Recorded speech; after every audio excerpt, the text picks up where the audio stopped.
Yang pertama adalah learning task.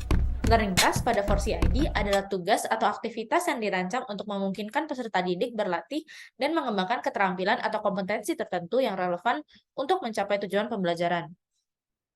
Learning task biasanya didasarkan pada situasi atau skenario kehidupan nyata yang mungkin dihadapi oleh peserta didik dalam kehidupan profesional atau pribadi mereka. Pada diagram ini, learning task direpresentasikan dalam bentuk bulat-bulat, di mana task ini dikelompokkan sesuai dengan jenis dan goal-nya. Disebut dengan task class. Peserta didik akan diberikan guidance sesuai dengan task dan diminta untuk mengerjakannya. Nah, lalu bagaimana multimedia berperan dalam komponen ini? Multimedia dimanfaatkan sebagai tempat atau lingkungan yang dapat digunakan oleh peserta didik untuk mengerjakan learning task. Contoh dari media yang digunakan adalah simulasi komputer, simulator high fidelity, virtual reality, maupun serious games.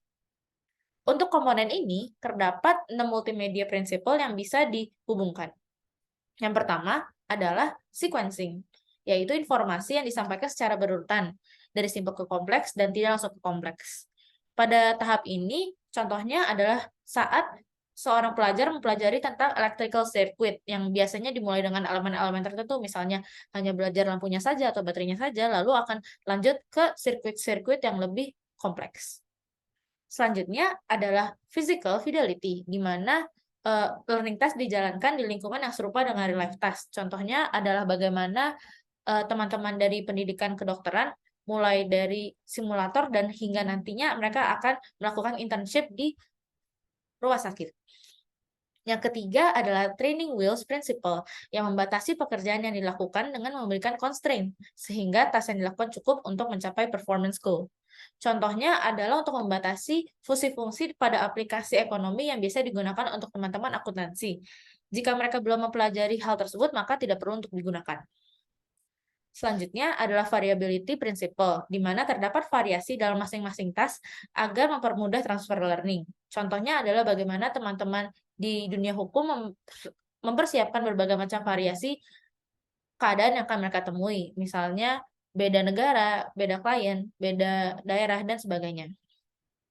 Yang selanjutnya adalah collaboration principle, di mana task diberikan untuk kelompok, bukan dikerjakan secara individual dan membagi beban kognitif atau memory capacity. Contohnya adalah untuk teman-teman di dunia kedokteran yang membutuhkan approach multidisciplinary sehingga bisa mencapai solusi yang lebih acceptable. Dan untuk mendapatkan berbagai macam pandangan, maka diperlukan pekerjaan secara kelompok. Selanjutnya adalah completion strategy, di mana terdapat solusi parsial yang diberikan pada awal pengerjaan task yang dapat dijadikan guide oleh peserta didik. Dalam hal ini, contohnya adalah teman-teman di arsitektur, di mana mereka diminta untuk mengevaluasi bangunan, menduplikat bangunan tersebut, dan pada akhirnya mereka akan diberikan kesempatan untuk mendesain ulang bangunan tertentu.